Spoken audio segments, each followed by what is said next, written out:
E aí, mentes inquietas, bem-vindos a mais uma jornada aqui no nosso espaço de exploração. Hoje, o bisturi vai fundo num órgão vital e, muitas vezes assim, inflamado do mundo corporativo.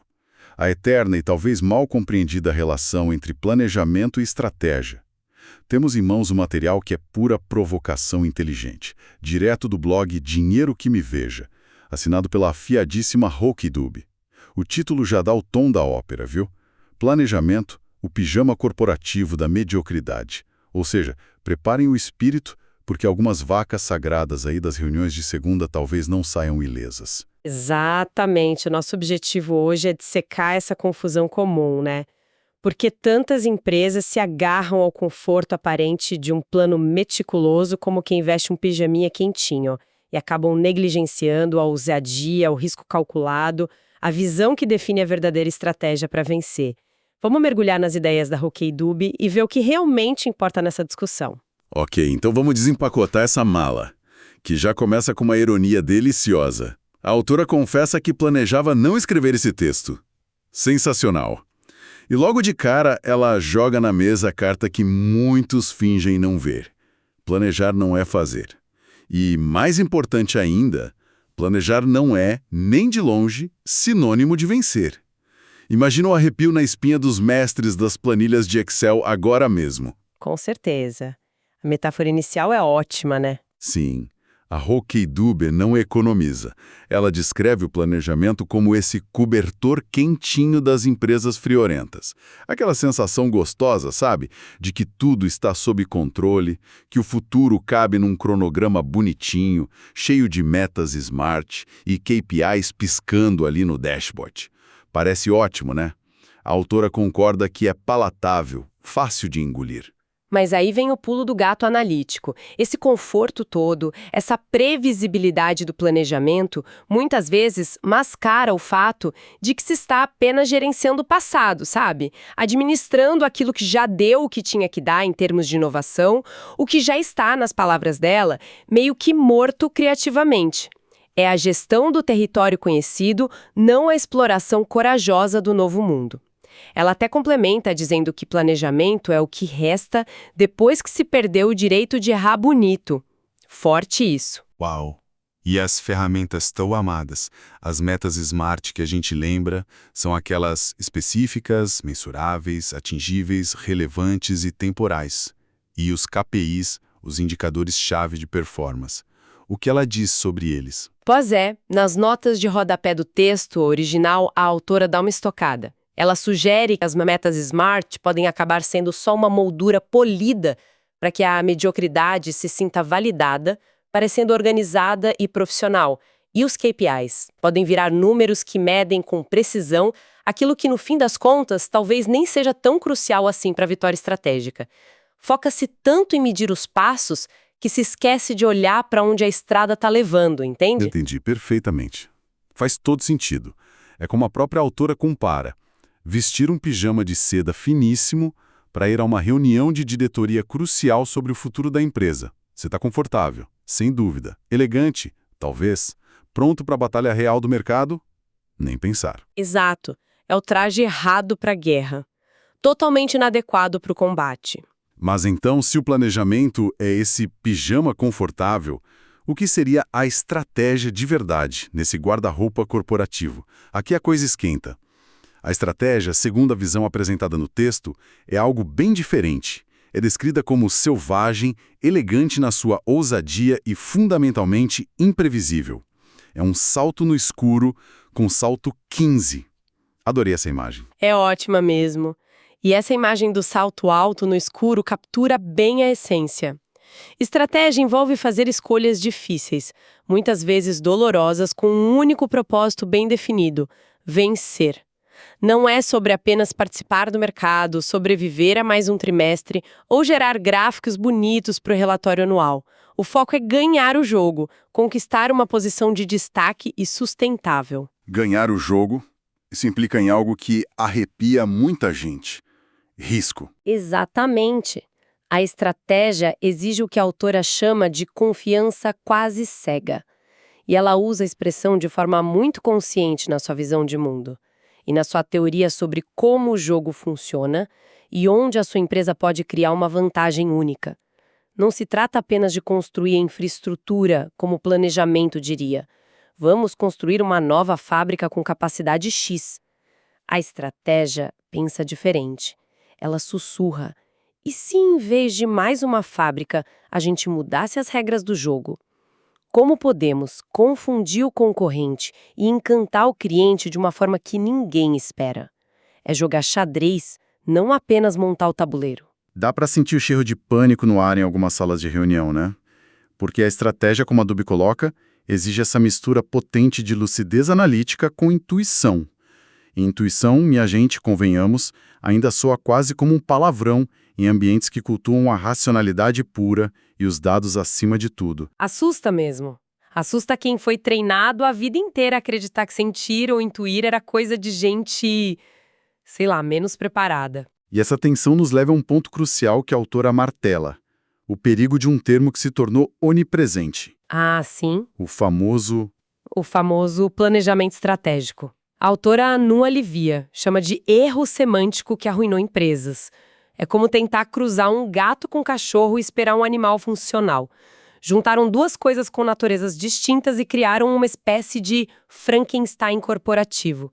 Acharam que listar metas, prazos, responsáveis e orçamentos detalhados eram o mesmo que liderar uma mudança radical de rumo. Essa fusão criou o que ela, com sua ironia característica, chama de aula de zumba organizacional. Imagina a cena. Todo mundo se mexendo, suando a camisa, seguindo a coreografia direitinho, mas sem sair do lugar, sem avançar significativamente em direção a um objetivo transformador.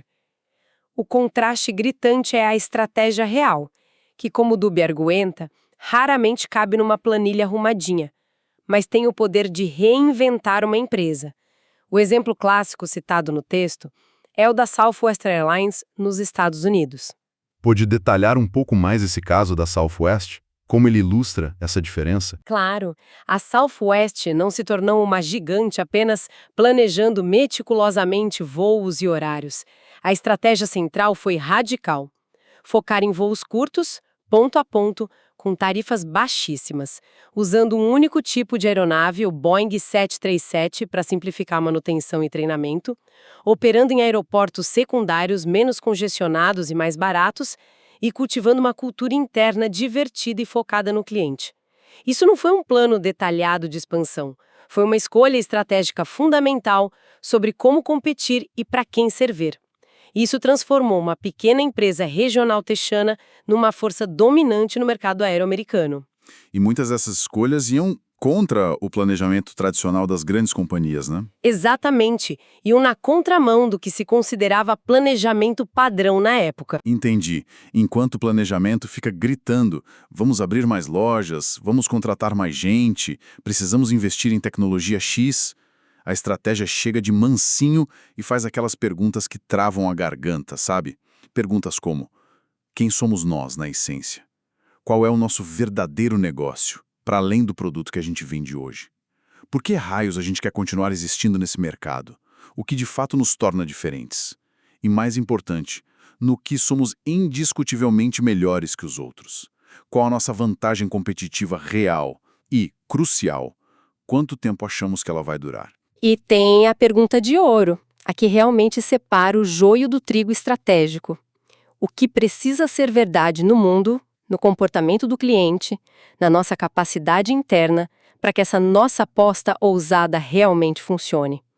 Essas são perguntas que exigem uma introspecção profunda e uma coragem imensa para responder honestamente. E que definitivamente não se respondem como a sessão de brainstorming regada a pizza e post-its coloridos, ou olhando para um gráfico de Gantt, que, para quem não está familiarizado, é aquela ferramenta visual de gerenciamento de projetos cheia de barrinhas mostrando tarefas e prazos. Exatamente. Responder essas perguntas exige afirmar hipóteses sobre o futuro, coisas que não dá para provar cabalmente numa planilha de Excel.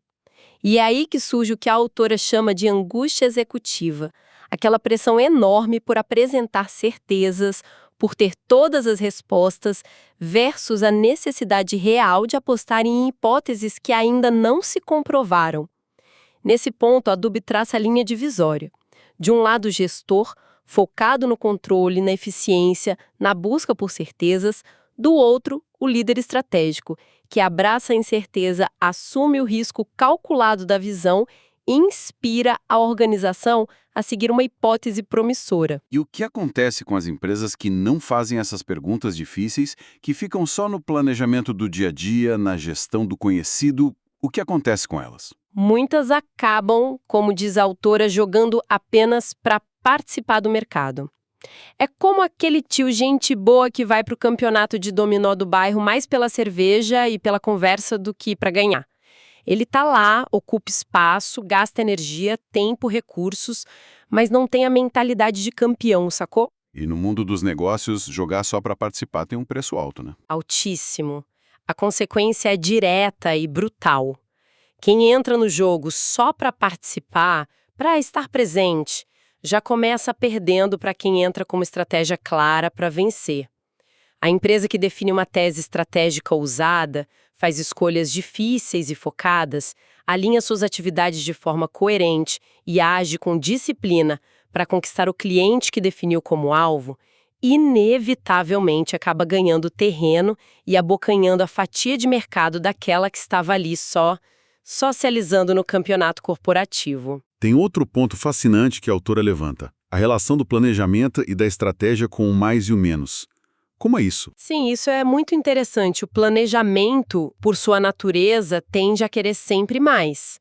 Mais produtos no portfólio, mais segmentos de cliente, mais funcionalidades, mais gente, mais orçamento. É uma lógica de adição. A estratégia de verdade, por outro lado, muitas vezes opera na lógica da subtração, do menos.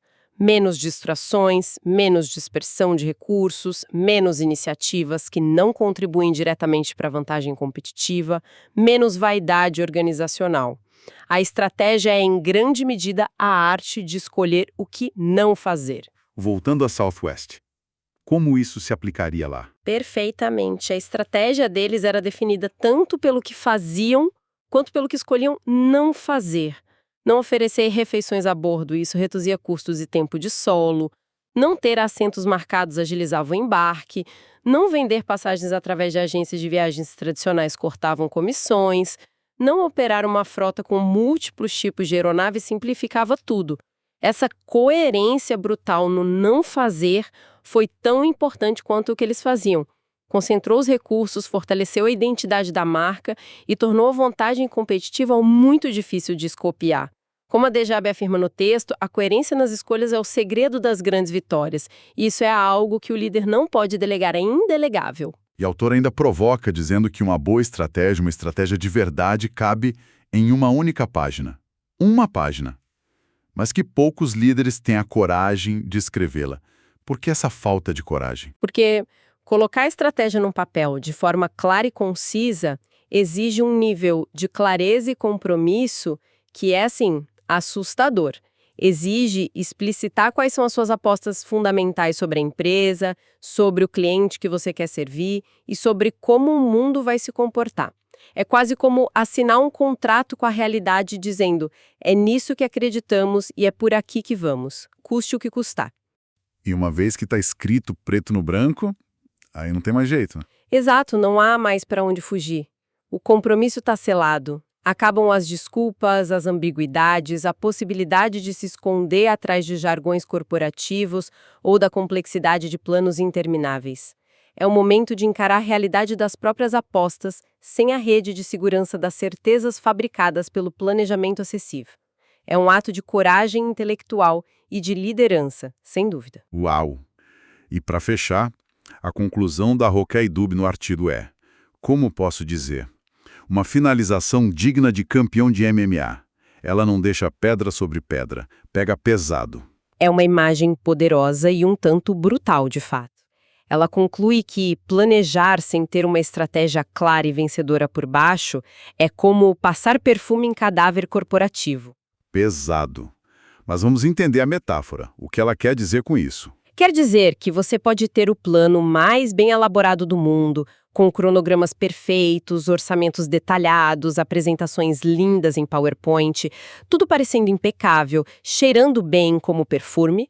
Mas se a estratégia fundamental da empresa está errada, se o negócio em si já perdeu a relevância ou a capacidade de competir, esse planejamento todo é apenas cosmético. Está apenas embelezando um fracasso inevitável, mascarando a causa da morte iminente com planilhas de Excel e reuniões eficientes. É maquiar o defunto, basicamente. Faz a gente pensar quantos planos perfeitos, executados com maestria, não levaram empresas gigantes à irrelevância ou mesmo à falência, né? A pergunta fica ecoando. Exato. E, em contraste, a estratégia, mesmo sendo descrita pela autora como imperfeita, geradora de angústia, cheia de riscos, ela é viva. É a estratégia que traz o oxigênio da possibilidade de vitória, a chance de construir algo realmente grandioso e duradouro, mesmo que isso custe muitas noites de sono e algumas apostas de alto risco. Isso se conecta diretamente com outra frase marcante do texto. Qual dela? Aquela que diz: é muito mais fácil construir uma fábrica do que conquistar um coração. Mas só um deles compra seu produto. A estratégia de verdade foca em conquistar o coração do cliente certo, enquanto o planejamento, muitas vezes, se perde nos detalhes da construção da fábrica, do processo, da estrutura. E como a autora menciona, o foco pessoal de investimento dela está em empresas com lideranças estratégicas, o que ela chama de BEST-ME, um acrônimo que inclui Business, Execution, Strategy, Team, Self, Moat e Ethics, indicando que ela busca líderes que não temem desobedecer o previsível e liderar essas jornadas de conquista de corações. É muito mais fácil construir uma fábrica do que conquistar um coração. Mas só um deles compra seu produto. Nossa, essa é para anotar e colocar na parede do escritório. Potente demais. E então, pessoal que nos acompanha, deu para sentir na pele a diferença entre o conforto morno e enganoso do pijama do planejamento e a adrenalina vertiginosa, porém necessária, do salto alto estratégico.